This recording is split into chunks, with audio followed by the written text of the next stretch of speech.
Hi everyone, my name is Nutwerach Phongsasidett. Now I want to present about the new technologies in waste treatment. Our topic will include about the automated variable filtration, which is called AVF technology. The reference is come from the Eureka Forbes. First of all, let's start what is automated variable filtration. AVF is the state-of-art tertiary wastewater treatment technology which making water for reuse again. So it was very useful for removing the suspended matter, BOD, reactive substances, and phosphorus. And the last one is the bacterial contamination and microorganisms.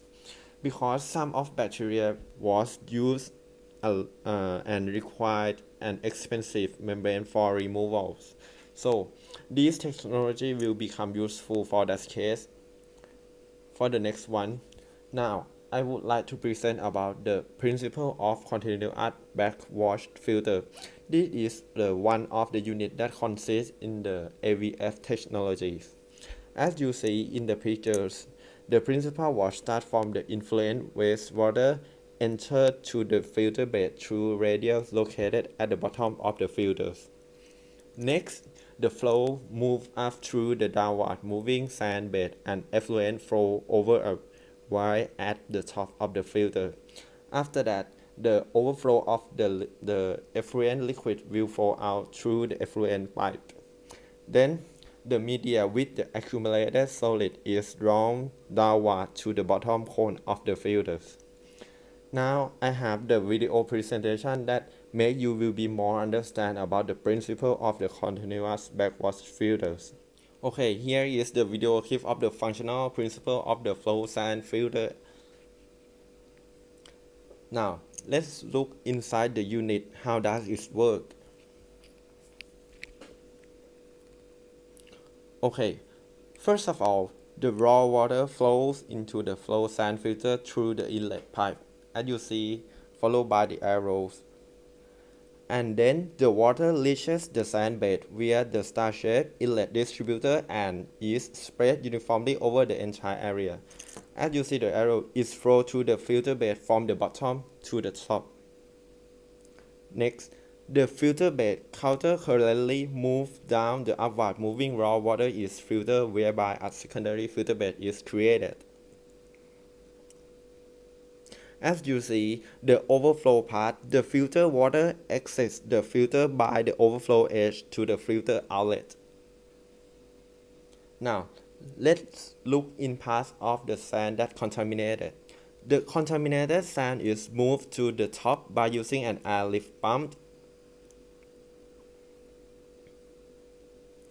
And then the sand falls into the sand washer. There is a clean counter-current flow by an upward moving partial flow of the filter waters.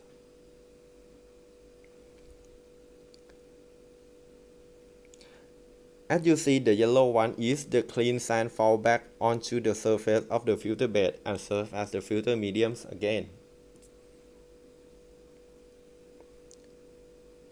Okay, now let's look at the contaminated part.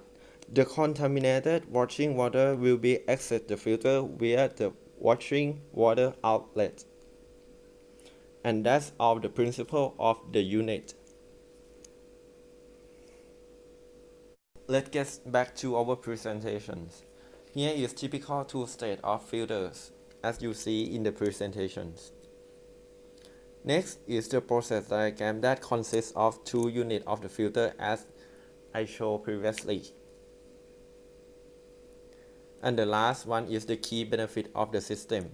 The benefit was consists of the higher solids capacity, elimination of ancillary equipment, low operating and maintenance costs, and the highlight for the benefit is the continuously clean and of the media beds. As you see from the video clip, there is no need to shut down the process for backwash cycle, and it also eliminated ancillary backwash equipment because the process can run continuously and it's also clean continuously, so there is no need to shut down the system. Next is the extremely low power consumption.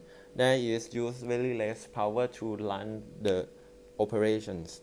And the last one is S of the optional and maintenance. Thank you for your attention.